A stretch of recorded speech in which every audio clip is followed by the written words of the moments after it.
de l'Afghanistan est un sujet extrêmement grave.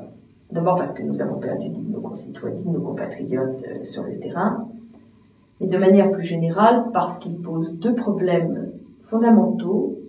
Le premier, c'est la présence des troupes françaises en Afghanistan aux côtés des troupes occidentales, et donc de la nécessité ou non de les y maintenir.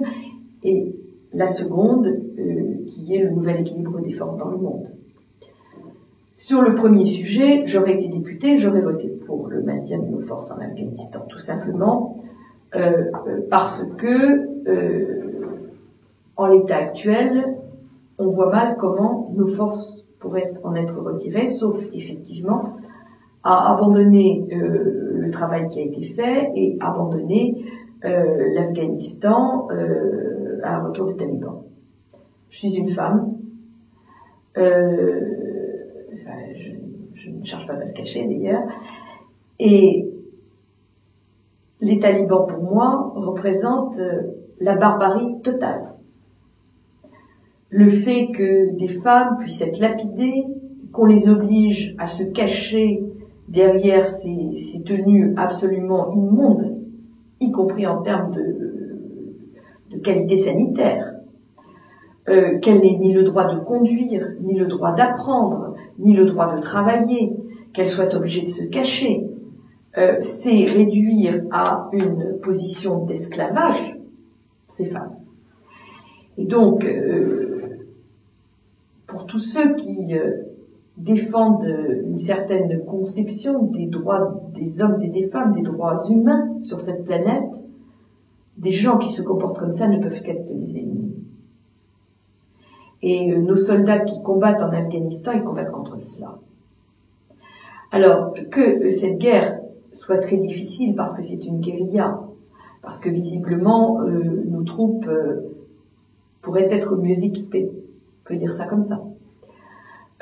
Parce que personne n'a jamais gagné une guerre en Afghanistan. Les Russes se sont cassés les dents, les Soviétiques à l'époque.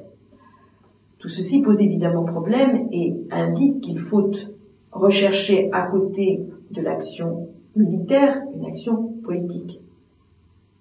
Mais je ne crois pas que nous puissions prendre la responsabilité de se retirer aujourd'hui d'Afghanistan dans la situation actuelle, parce que tout simplement cela donnerait un signe terriblement fort aux talibans et de manière plus générale aux intégristes. Reste posée la question d'un niveau plus général, qui est celle de la montée des intégrismes et des terrorismes dans le monde, et donc des nouveaux rapports de force, que la crise que nous vivons actuellement va naturellement impacter.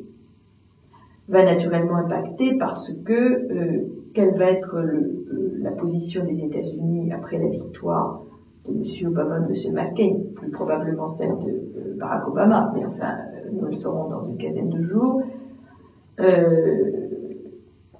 Comment est-ce que les difficultés financières vont faire que les États-Unis vont ou non rester en Irak, avec quelle solution politique derrière? Quel va être le poids des fonds souverains et de manière plus générale des États créditeurs des États-Unis dans le monde? Tout ceci, évidemment, pose toute une série de problèmes pour les années qui viennent et qui sont des problèmes tout à fait considérables sur l'équilibre du monde.